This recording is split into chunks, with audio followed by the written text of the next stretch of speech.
제가 한 4년 동안 부교역자 생활과 또 26년 동안 이렇게 목회를 하면서 뒤늦게나마 겨우 깨달은 것이 하나 있다고 한다면 그것은 내 목회에 맡겨주신 그러한 귀한 성도들을 어떻게 인도해서 진리에 벗어나지 아니하고 올바른 신앙생활을 하게 하느냐에 있습니다.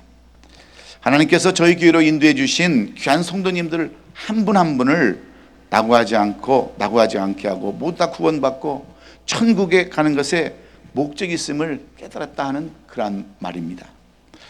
교회가 더 부흥해서 물질의 풍요를 누리는 데 있는 것이 절대 아닙니다.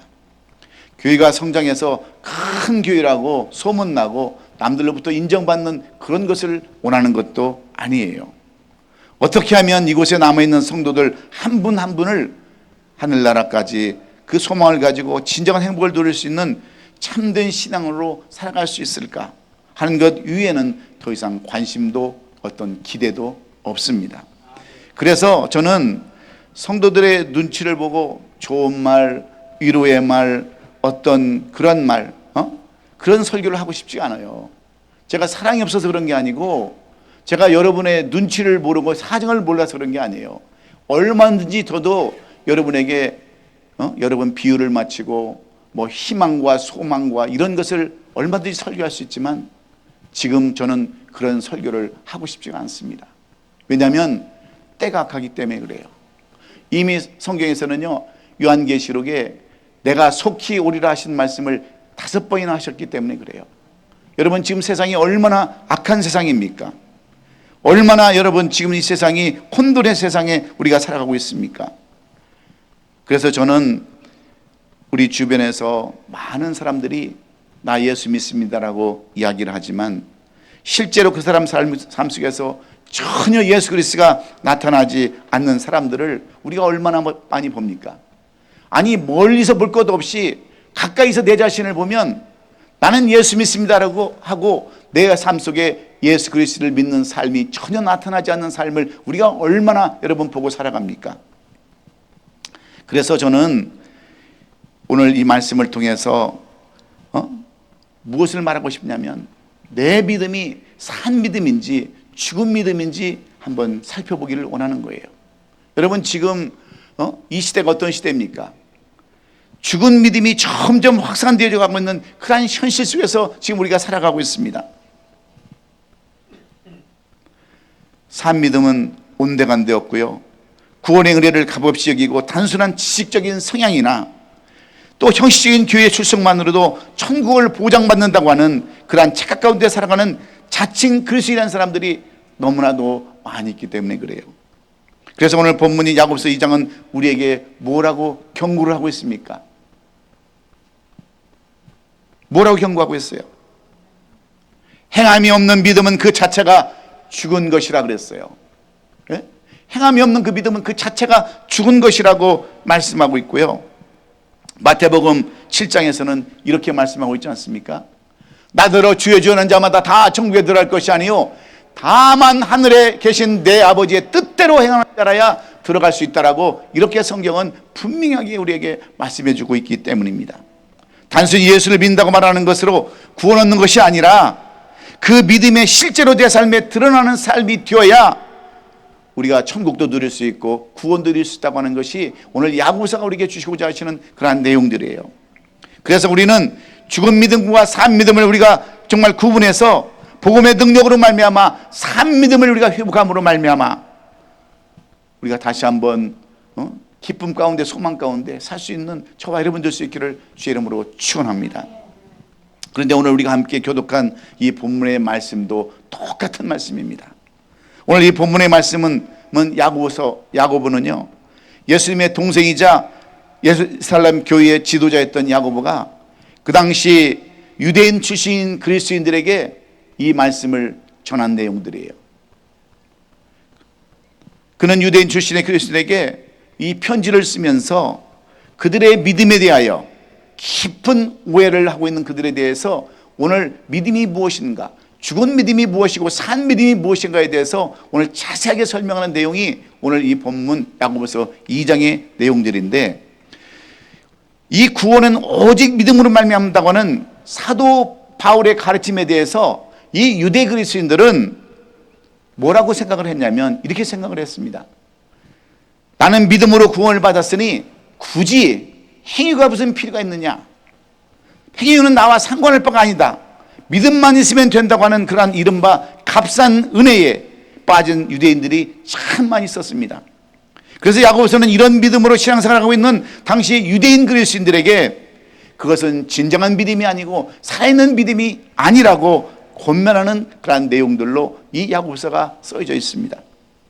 그 당시 상황은요, 중세 시대로서 천주교가 집권하던 시대였습니다. 교황의 막강한 권력으로 말미암아서 세상을 지배하던 때 그들은 무엇을 강조했냐면 행위를 강조했어요. 그래서 베드로 성당을 지키기 위해서 얼마나 헌금을 많이 요구한 줄 아십니까? 행위를 요구했어요. 그래서 죽은 너의 어머니 아버지가 천국에 가려면, 안 믿고 천국에 갔으면 헌금을 해서 그 동전 헌금통에 땡그란 소리가 나면 그것은 구원을 받은 것이다라고 이렇게 행위를 강조한 적이 많았어요. 얼마나 잘못된 일입니까? 그리고 사제나 신부들에게 고행을 요구를 했어요.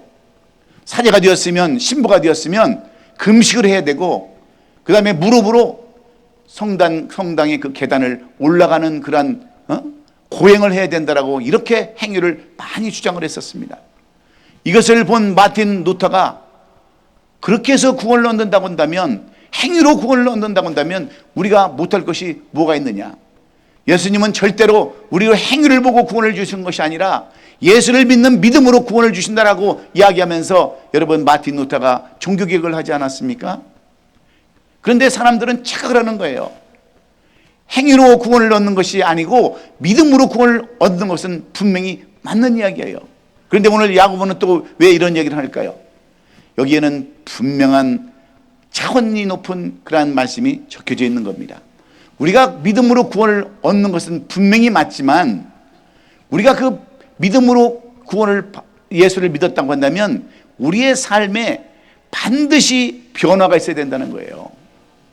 여러분, 말로만 예수 믿는다고 그러고 말로만 내가 하나님의 자녀라고 한다면 무슨 의미가 있냐는 거예요. 그 삶 속에 열매가 없고 그 삶 속에 어떤 결과가 없고 변화가 없다고 한다면 아무런 소용이 없다라고 여러분, 야고보서는 이렇게 이야기를 하는 거예요. 그러니까 우리가 구원은 믿음으로 얻는 것은 분명하지만 그 구원을 얻는 믿음, 그 믿음에는 반드시 행위가 따라야 된다는 거예요. 행동이 따라야 된다는 거예요. 이게 바로 야고보가 우리에게 주장하는 거예요.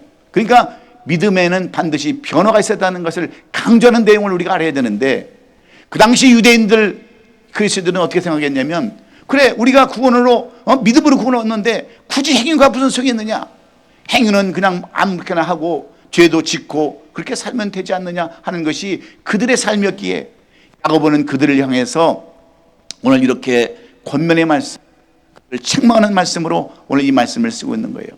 이 말씀은 오늘 시대를 살아가는 우리들에게도 똑같이 주시는 말씀이에요.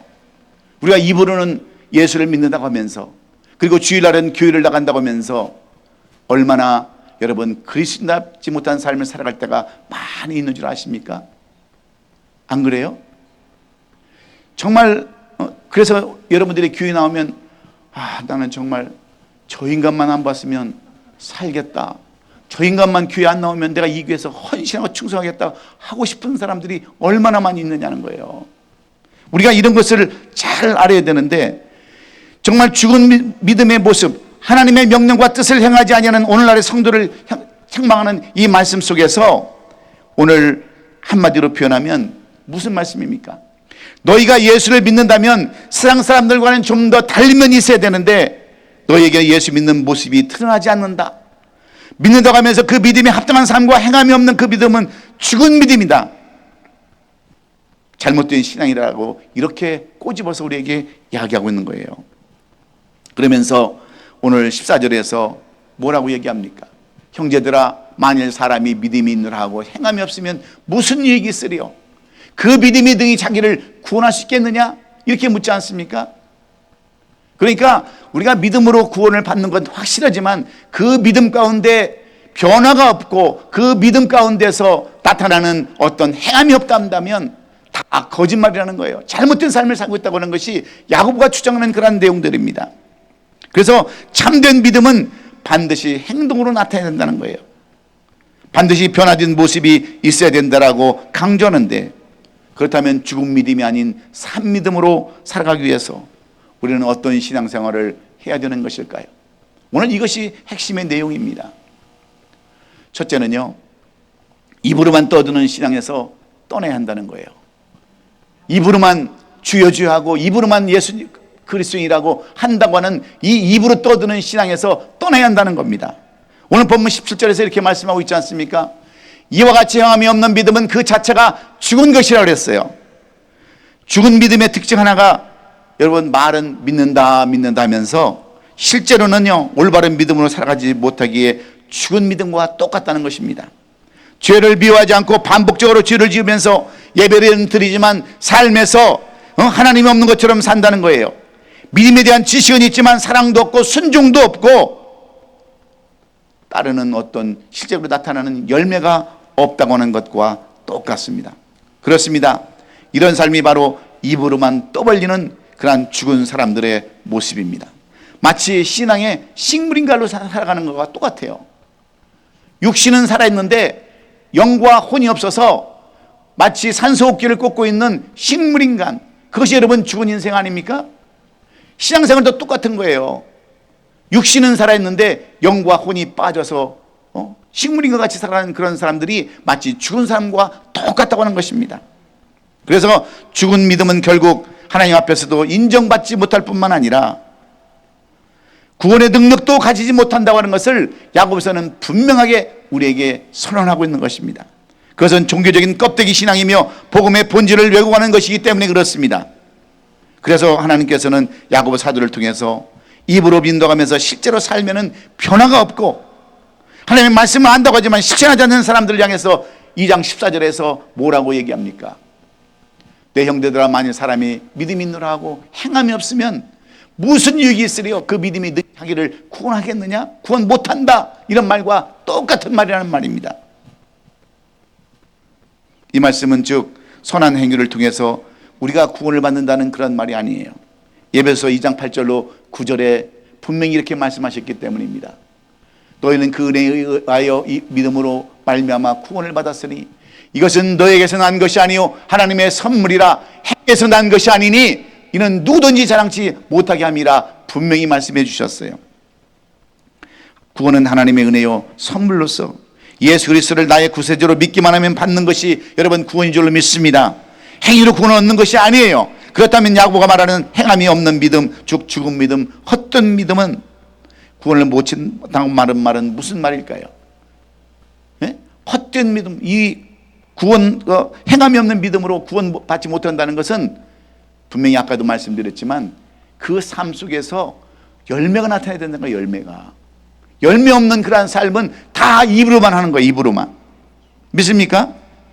저는요 그동안 목회를 하면서 이런 사람들을 수없이 봤습니다. 입으로는 그리스도인인데 실제 삶의 삶은요 세상 사람들 다 못한 그런 죽은 믿음의 사람들을 이루 말할 수 없이 봤어요. 그리고 그런 사람들을 경험도 해봤습니다. 거기에는요 목사님들도 계셨어요. 장로님들, 권사님들, 집사님들, 성도님들 수없이 봤습니다. 그리고 이런 많은 분들을 봤는데 거기에는 직분이 문제가 아닙니다. 어떤 분들은 모태신앙이라는 분도 많이 봤어요. 나는 모태신앙으로 이렇게 자랐고 4대째 예수를 믿고 그런다 하면서도 실제적인 삶에서는 그리스도가 없는 그런 삶을 사는 사람을 수없이 봤어요. 어떤 분들은 40년, 50년 그렇게 믿음 생활했다는 분도 있었어요. 그런데 근데 겉과 속이 다른 신앙이라면 무슨 직분이 소용이 있겠으며 무슨 신앙을 오랫동안 믿었던 연도수가 뭐가 필요가 있냐는 거예요. 제가 목회를 하면서요 가장 안타까운 때가 한 번 있었습니다. 그때가 언제냐면 바로 장례 예배를 드릴 때였어요. 지금까지 수많은 장례를 드려왔지만요 제가 교회를 개최하기 1년 전쯤에 LA에 이오카라는 분이 계셨어요. 이분은 여기 인더스트리얼 지역에 거기서 비타민 공장을 아주 크게 하셨던 분이에요. 그리고 이분은 항상 머리카락을 이렇게 하면서 나 이대 나온 사람이야, 그런 사람이었어요. 얼마나 LA에서 이분 이름을 대면 모르는 사람이 없어요. 우리 사람도 잘 아는 사람이었어요. 근데 이분이 갑자기 흑인들한테 공격을 당해가지고요, 차를 빼앗기고 죽임을 당했어요. 근데 막상 장례를 치르려니까 이분을 장례 치를 분이 없는 거예요.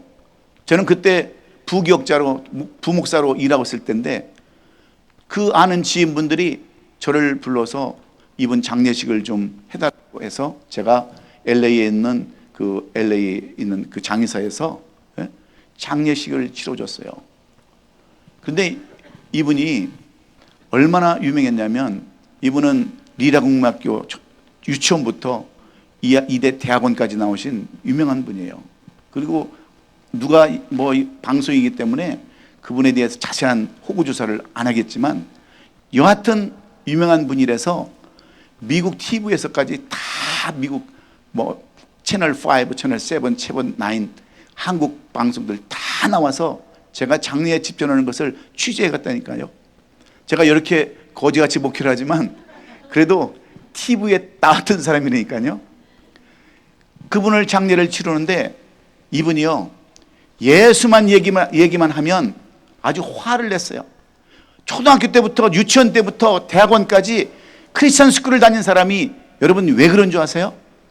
이분이 여기 와서 사업을 하는데 장로님, 권사님, 성도님들한테 얼마나 사기를 많이 당했는지 하여튼 교회 얘기만 하면 화부터 되는 사람이었어요. 그런데 이분을 저보고 장례를 치러달라고 하는 것은 제가 이분을 너무 잘 알고 있었기 때문에 그래요. 제가 목회자가 되기 전에 사업을 하면서 이분을 알고 있었던 분이에요. 이분이 미살이, 그때 제가 집사였으니까 미살이 예수 얘기하려면 나하고 얘기도 하지 마, 나 상대도 하지 마, 그랬던 사람이에요. 근데 이런 상황으로까지 변해서 제가 그분한테 무슨 설교를 해야 했겠습니까? 그분 장례식 때는 이분에게 상처를 준 분들도 왔을 거예요. 이분을 힘들게 했던 분들도 왔을 거예요. 그래서 저는 복음 설교를 했습니다. 이분이 예수 그리스도를 믿었는지 안 믿었는지 나는 모릅니다. 어려서부터 예수 그리스도를 접하는 그 크리스천 스쿨을 다녔는데 이분이 예수를 정말 믿었는지 안 믿었는지 모르지만 여러분, 교회 나간다고 그리스도인이에요? 교회 안 나가면 그리스도인이 아닙니까? 우리는 착각 가운데 살아가는 거예요. 근데 이분은 그런 상처가 있기 때문에 교회를 안 나갔지만 이분한테 내가 그 설교에서 그런 얘기를 했어요. 여기는 이분을 그렇게 교회를 못 나가게 하고 그렇게 대해서 교회에 대해서 반대를 하는 그런 마음을 준 사람들이 있기 때문이라는 거예요. 장로라는 사람들, 권사라는 사람들 사기치고 힘들게 해서 결국은 교회를 떠나가게 하고, 믿음을 가졌는지 안 가졌는지는 나는 모르겠지만 이분이 믿음을 가졌으면 주님 앞에 갔을 것이고 믿음이 없으면 가지 못했을 것이지만 우리는 판단은 못합니다 그랬어요. 그랬더니 그 언니가요, 지금 토렌스에서 하시는데 그분이 그랬어요. 목사님, 제가 목사님 설교를 듣고 오늘 결단을 했습니다. 동생이 하도 교회를 못 나가게 해서 교회를 못 나갔지만 나 오늘부터 교회 나갈 겁니다 하고 언니가 그 자리에서 밥 먹으면서 고백을 했었어요. 아멘. 여러분, 입술로만 우리가 아무리 얘기하면 무슨 소용이 있어요? 예? 아무런 소용이 없는 거예요. 남들로부터 그렇게 존경받고 인정받아야 한 그리스도인이 돼야 되지, 여러분 입술로만 그리스도인이 되면 무엇겠느냐는 거예요. 오늘 여러분 한번 자신을 살펴보세요. 나는 정말 그리스도의 삶을 살고 있는지, 산 믿음으로 살고 있는지 한번 자신을 뒤돌아보면서 오늘 여러분 모두가 다 우리 주님을 의지하고 입술로만 하는 그리스도인이 아니라 행동으로 그리스도인을 보여주는 저와 여러분 될 수 있기를 주의 이름으로 축원합니다. 두 번째는 행함으로 드러내야 그것이 산 믿음이라고 오늘 야고보서는 우리에게 교훈해 주고 있어요. 산 믿음은 반드시 행동으로 증명되어야 한다는 말과 똑같은 말입니다. 본문 18절에 보면 이런 말씀이 기록되어 있어요. 어떤 사람은 말하기를 너는 믿음이 있고 나는 행함이 있으니 행함이 없는 내 믿음을 내게 보이라. 나는 행함으로 내 믿음을 내게 보이리라. 이렇게 말씀했습니다. 산 믿음이란 단지 감정이나 이론으로 하는 것이 아니라 하나님의 말씀에 반응하고 행동으로 이어지는 그러한 믿음을 의미한다고 하는 것과 똑같은 말씀이에요. 그래서 야고보서는 15절로 16절에서 이런 말씀을 하고 있지 않습니까? 만일 형제나 자매가 헐벗고 일용할 양식이 없는데 너 중에 누구든지 그에게 이르되 평안히 가라, 덥게 하라, 배부르게 하라 하며 그의 몸에 쓸 것을 주지 아니하면 무슨 유익이 있겠느냐 그래요. 무슨 말씀이에요? 어떤 사람이, 어떤 자매가, 형제가 먹을 것이 없어서 배고파하고 양식이 없어서 한 끼 밥을 못 먹는데 어떤 사람이 찾아가서 아유 식사를 하셔야죠, 평안해야죠, 덥게 살아야죠, 배부르게 해야죠, 말로만 한다면 무슨 의미가 있냐는 거예요. 공치사하면 무슨 의미가 있겠냐는 거예요. 그러면 실천이 있어야지. 우리 김창근 당님도 정신이 어떨 때는 오락가락하지만 말씀하시잖아요. 실천이 있어야 되지.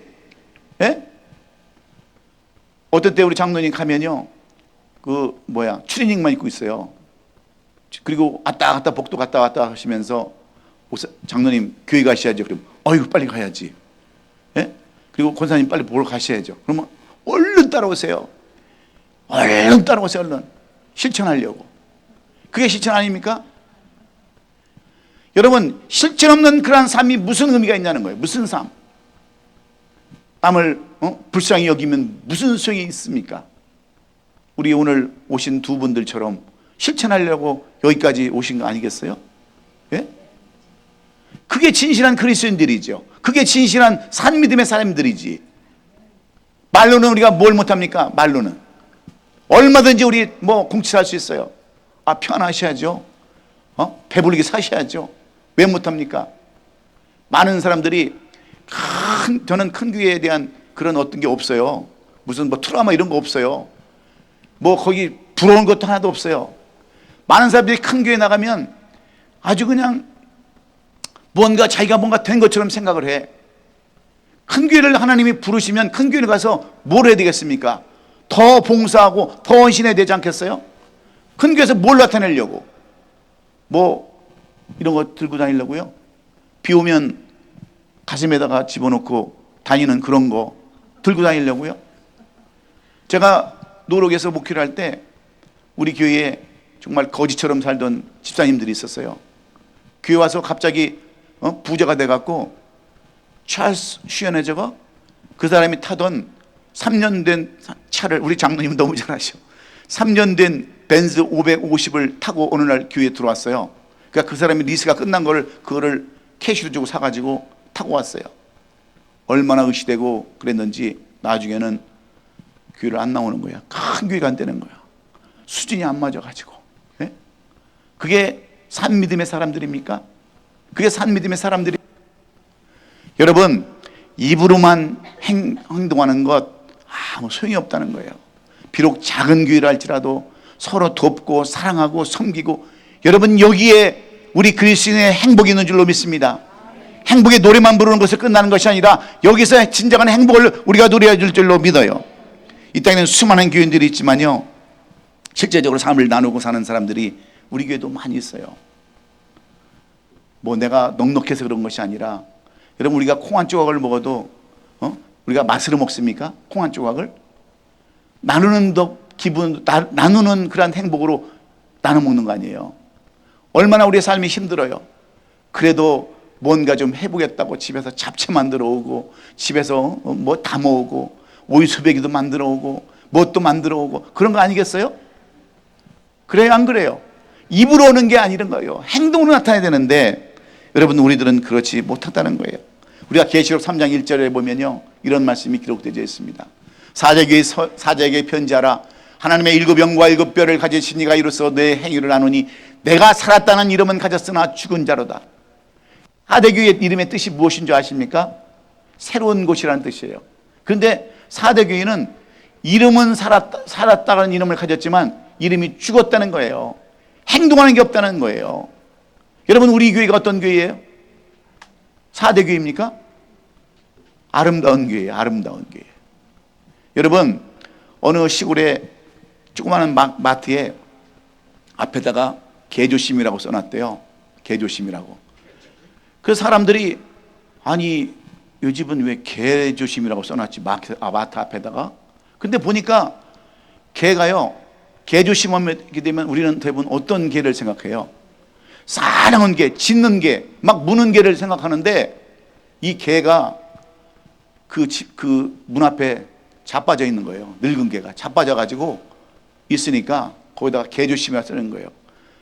개에 치여서 자빠질까 봐 개조심이라고 쓰는 거예요. 여러분, 우리의 삶이 그런 모습 아니에요? 예? 개 모습으로 사는 것, 그건 죽은 개잖아요. 죽은 개. 예? 죽은 사자보다 산 개가 훨씬 낫다고 하는 말처럼, 여러분, 입술로만 하는 것이 아니라 행동으로 나타내야 되는, 행동으로. 그것이 바로 이 야고보서가 우리에게 주시는 내용이에요. 구원과 구원을 좀 별개적으로 생각한다 할지라도 우리의 삶 속에 삶의 모든 행동이 나타내지지 않겠냐는 거예요. 그렇지 않습니까? 오늘 그래서 우리는요, 자빠져 있는 개처럼 살지 말고, 우리 교회의 표어가 뭐예요? 일어나라 빛을 발하라 아닙니까? 이제 남은 여생은요, 여러분, 그저 앉아서 자빠져 있는 것이 아니라 일어나서 빛을 발하는 그러한 성도의 삶, 그런 삶을 살아갈 때 비로소 우리에게는 소망이 있고 기쁨이 있는 줄로 믿습니다. 일어나 빛을 발하는 저와 여러분 될 수 있기를 주의 이름으로 축원합니다. 마지막으로 순종이 따라야 된다는 거예요. 산 믿음에는 반드시 순종이 있어야 된다라고 야고보는 우리에게 이렇게 가르쳐줘요. 그러므로 행함이 있는 믿음의 모습은 어떠한 모습인지 아십니까? 우리에게 산 믿음의 모습을 보여주기 위해서 오늘 아브라함은 두 사람의 예를 우리에게 보여주고 있습니다. 첫 번째 사람이 아브라함이고 두 번째 사람이 라합이라는 사람이에요. 오늘 21절에 보니까 우리 조상 아브라함이 그의 아들 이삭을 제단에 바칠 때에 행함으로 의롭다 하심을 받은 것이 아니냐 그랬어요. 여러분, 아브라함은 순종의 대명사입니다. 아브라함이, 하나님께서 아브라함에게 말씀하셨어요. 너는 내가 지시한 땅으로 가라 했을 때 아브라함은 순종했어요. 그리고 이 아브라함에게 나는 내게 이삭이라는 아들을 주어서 내 삶을, 내 후대를 이어가겠다 말씀해 주셨어요. 그런데 여러분, 아브라함은 이 말씀에 순종을 하고 가나안 땅을 향해서 발걸음을 옮깁니다. 그리고 그에게 하나님께서 몇 세의 애를 주셨어요? 아브라함이 100세를 주셨어요. 그의 아내 사레가 나이 90세입니다. 여러분, 90세에 지금 같으면 애를 낳을 수 있어요? 있어요, 없어요? 믿음으로 생각하면 나요. 우리 고사님 걱정하지 마시고 90세에 낳을 수 있어요. 성경이 얘기하는 것이니까. 그런데 아브라함은 이 믿음을 어떻게 받아들였냐? 순종으로 받아들였어요. 이 100세에 낳은 아들, 눈에 넣어도 아프지 않은 아들, 정말 아들을 그렇게 사모했던 이 아브라함에게 이삭을 주셨는데 하나님께서 어느 날 갑자기 이 이삭을 아모리 산에 번제로 드리라는 거예요. 예? 그의 나이 적은 나이도 아닙니다. 16살 된 다 큰 아들을 다 조각조각 내고 죽여서 번제물로 불로 태워서 죽이라는 그 제사로 드리라는 거예요.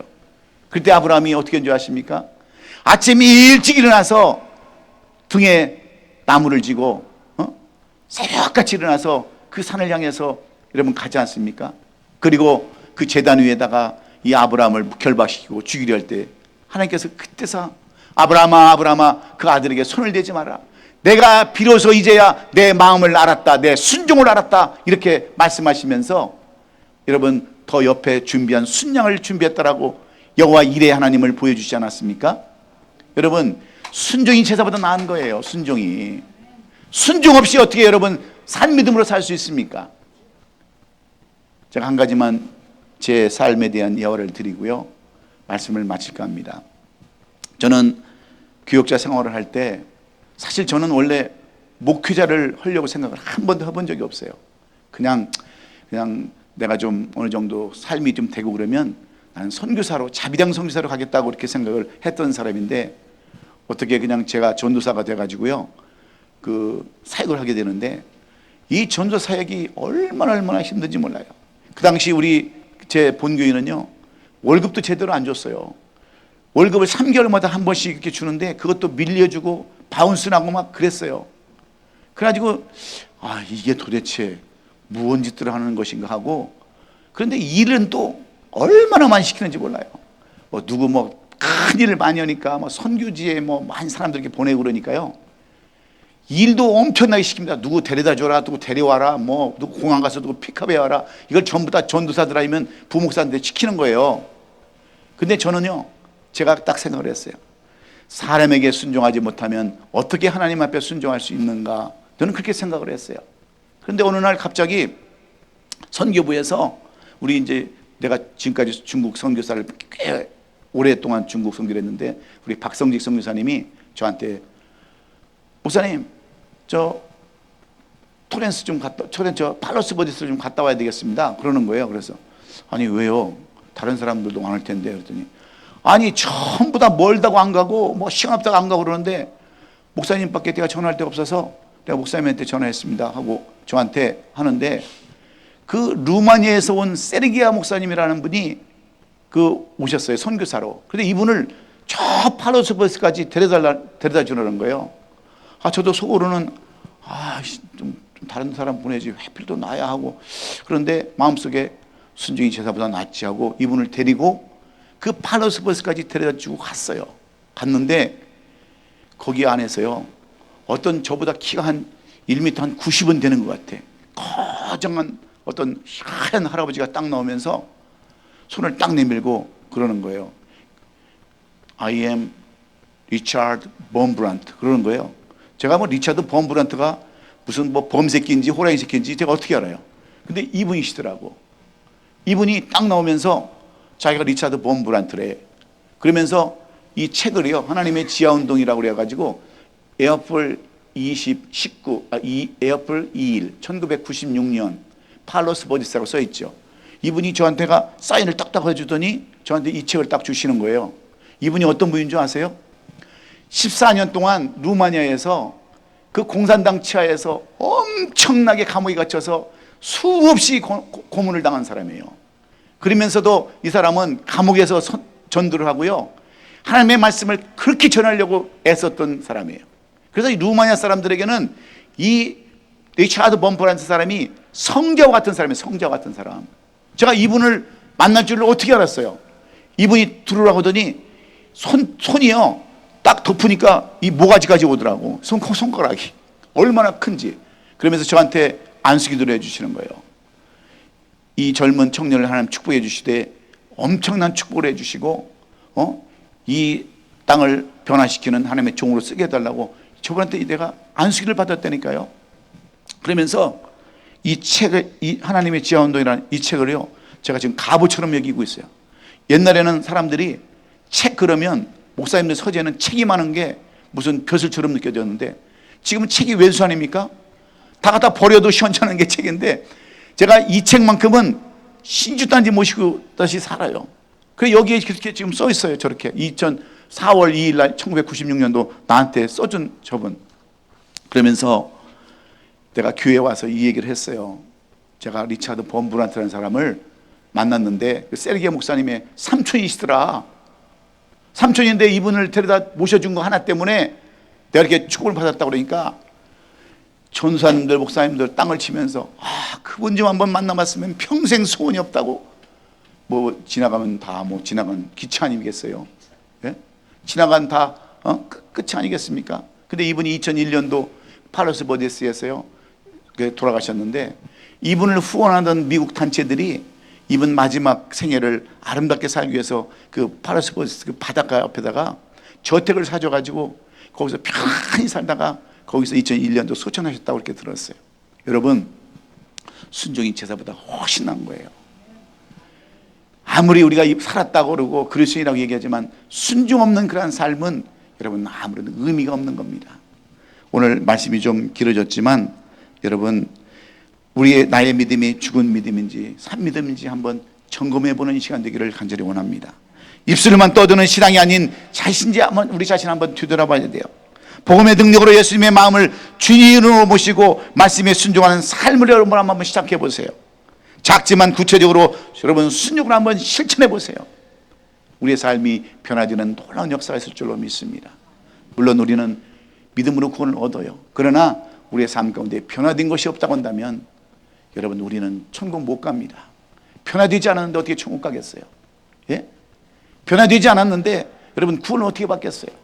다 입으로 떠드는 것이고 남에게 보여주는 것 위에 뭐가 있겠느냐는 거예요.